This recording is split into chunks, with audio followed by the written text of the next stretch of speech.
Shikues të televizionit Klan, ju përshëndes, këto janë lajmet e orës 12, do të njihemi bashkë me zhvillimet më kryesore të deri tanishme, do të flasim në nisje të këtij edicioni për një ngjarje të rëndë që ka ndodhur sot në Shkodër, ku një turist amerikan ka vrarë me thik në gjendje të dehur bashkëshorten e tij. Për më tepër detaje do të kemi tani një komunikim të drejtë për drejtë me gazetaren Emi Kalaja. Emi, çfarë ka ndodhur në këtë rast? Përshëndetje, po ndodhem në lagjin e Gjuatimër të Shkodrës, ku kemi një person të vrarë dhe një të plagosur. Bëhet fjalë për një çift bashkëjetuesit nga Amerika, të cilët kanë ardhur përmes bukit në këtë zonë. Në gjendje të dehur, bashkëjetuesi ka vrarë me mjet plastik bashkëjetuesen e tij dhe më pas ka prerë damar. Guar në gjendje kritike për jetën pikërisht në Spitalin Rajonal të Shkodrës dhe gjendja e tij akoma nuk është e stabilizuar. Ndërkaq, a dihet diçka për motivet e këtij krimi? Të policia, burimet policore tregojnë se bashkëjetuesi, autori i kësaj dehur, ndërja nuk mendohet të ketë qenë planifikuar, megjithatë nga ndonjë konflikti qasti ka ndodhur në ngjarja tragjike, pikërisht vrasja me bashkëjetueses së tij rreth moshës 60 vjeçare dhe gjithashtu edhe tentativë fundjetës nga ana e autorit. Mirë, atëherë Emi, të falenderoj për të gjitha këto informacione. Kreu i opozitës Sali Berisha flet për herë të parë lidhur me kontratën e lobimit me kompaninë amerikane. Ai thotë se ajo është 100% ligjore dhe ka synim mbrojtjen e kauzave të popullit të opozitës nga ajo që ai e cilëson si narkodiktatura e Edi Ramës.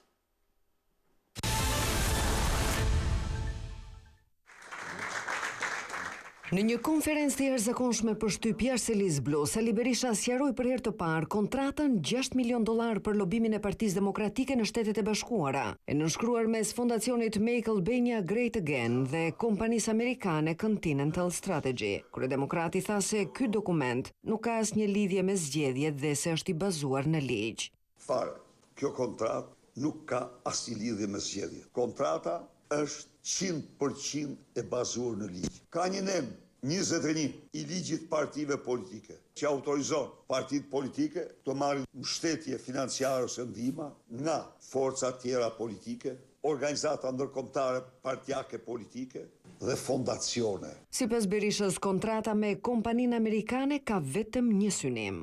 Për marrëdhëniet midis Partisë Demokratike, Shqipërisë dhe Shteteve të Bashkuara të Amerikës. Kontrata është midis avokatit të famshëm dhe fondacionit Make Albania Great Again. Lidhur me shumën prej $6 milion, Berisha prerazimohoi të kenë dalë para nga arka e Partisë Demokratike. Partia Demokratike nuk ka dhënë asnjë qindar.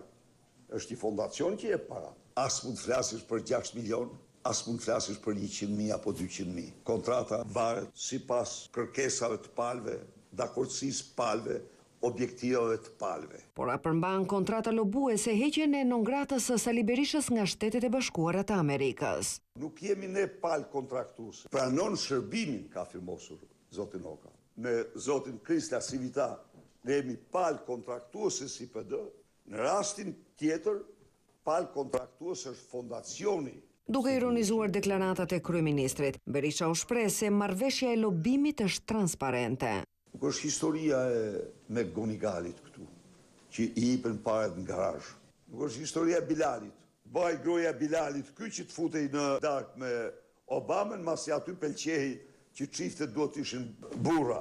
Kjo është e afishuar në entin federativ amerikan. Kontrata e lobimit të Partisë Demokratike në Shtetet e Bashkuara ka një kohë zgjatje prej 24 muajsh dhe në të parashikohet që fatura të paguhet nga Fondacioni Shqiptaro-Amerikan. Ajo mund të ndërpritet pas 3 muajve të parë, nëse kërkohet nga ana e Partisë Demokratike. Rezolutën për Shqipërinë të votuar në Kongresin e Partive Popullore Europiane në Spanjë, kryeministri Edi Rama quan borinë e parë të humbjes së opozitës. Ai thotë se ajo ishte mbushur me broçkulla dhe shton se në zgjedhjet e 11 majit arbitër do të jetë SPAK.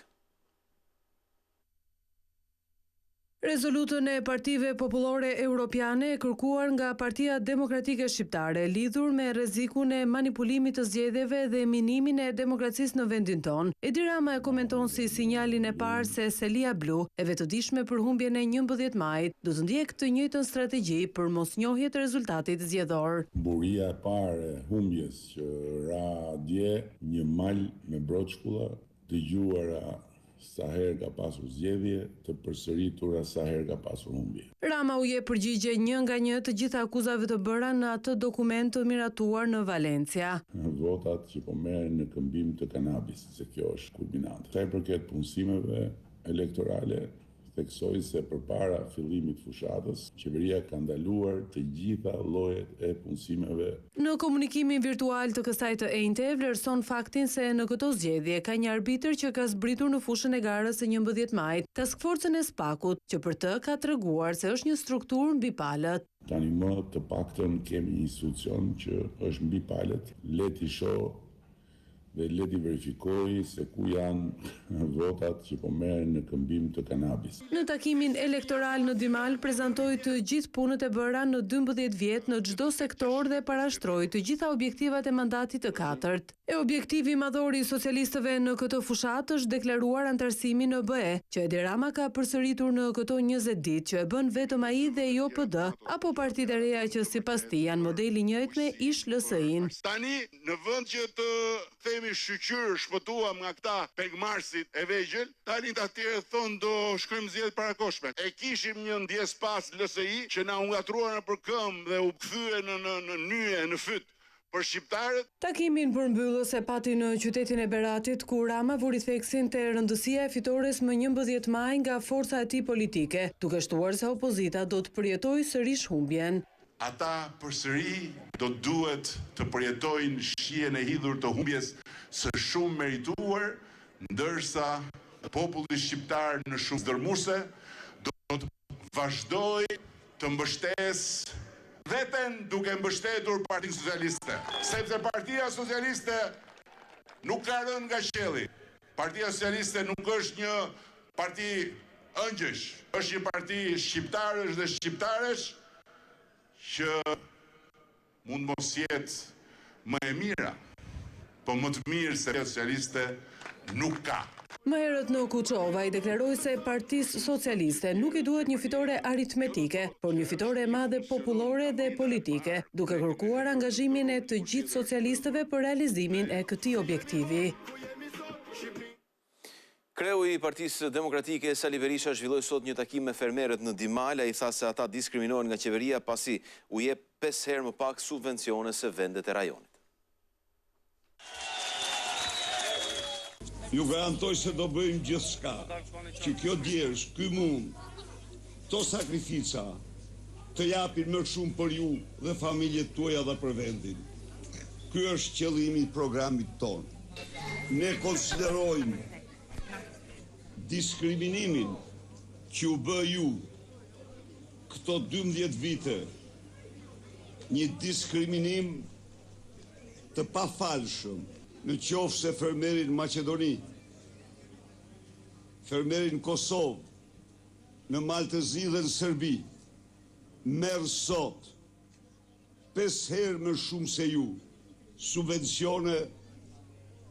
Ky është një diskriminim dhe ndëshkim për ju. Po pse është ndëshkim për ju? Sepse hapja e tregut ju bën të pamundur ju të konkurroni me ata që subvencionohen 5 herë më shumë se ju. Ambasadori i Bashkimit Evropian në Tiranë, Silvio Gonzato, thotë se zgjedhjet e 11 majit kanë një rëndësi të veçantë për vendin. Pas takimit me kreun e Komisionit Qendror të Zgjedhjeve Ilirian Celibashi, ai tha se misioni i Bashkimit Evropian është për të garantuar standardet e procesit. Zgjedhjet e 11 maj do të jenë jo vetëm në lupën e OSBE-Odirit, por edhe në vëzhgimin e Bashkimit Evropian. Ndaj dhe 9 ditë përpara mbajtjes së tyre, ambasadori i BE-s në Tiranë Silvio Gonzato u ngjit në zyrën e komisionerit shtetëror të zgjedhjeve Ilirian Celibashi. Pas takimit Gonzato tha se misioni i BE-s është për të përgatitur një proces të drejtë, të lirë e transparent në këtë fazë të negociatave me Unionin. Këto zgjedhje janë shumë të rëndësishme sepse janë zgjedhjet e para që ndodhin pas çeljes së negociatave me Shqipërinë dhe kapitujt themelor. Erdha të takoj Celi Bashin për t'i ofruar mbështetje dhe kemi besim të plot në KQZ dhe pas zgjedhjeve do të vijojmë ta mbështesim. Deri tani KQZ ka bërë një punë të jashtëzakonshme. Ne jemi këtu për të mbështetur Shqipërinë, nuk jemi për të ndërhyrë apo për të manipuluar. Për kreun e KQZ-s, bara e garancisë për mbarvajtjen e këtij procesi takon klasës politike. Institucione publike përgjegjëse për mbarvajtjen e procesit zgjedhor, po dhe partitë politike, do duhet të reflektojnë përgjegjësitë e tyre për të patur zgjedhje me integritet. Një ndër detyrat që parlamenti duhet të përmbush sipas ambasadorit të BE-s është adaptimi i rekomandimeve të OSBE-ODIR-it. Të përfshijë financimet e fushatës, çështjet e dezinformimit dhe aspekte të tjera të procesit zgjedhor. I pyetur lidhur me kontratën e lobimit $6 milion të Partisë Demokratike, Gonzato preferoi të mos bëj komente. Nuk bëj komente, do të pres autoritetet kompetente.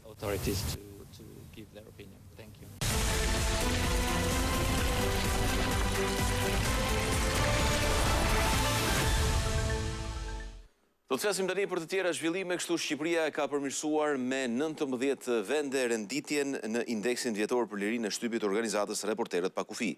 Nga vendi 99 që ishte një vit më parë, Shqipëria renditet tani e 80 nga 180 vende të marra në shqyrtim. Raporti tregon një përmirësim të klimës së përgjithshme, por evidenton edhe problematika. Në rajon Kosova ka rënien më të madhe duke u renditur e 99 24 vende më poshtë se një vit më parë. Përkeqësim ka shënuar edhe Maqedonia e Veriut që ka zbritur në vend të 42 nga i 36. Problemet më të mëdha me lirinë e shtypit i ka Serbia që ndodhet në vendin e 96 dhe Bosnjë-Hercegovina e 86. Ishte ky edhe informacioni i fundit për këtë edicion lajmesh. Bashkë miru pafshim.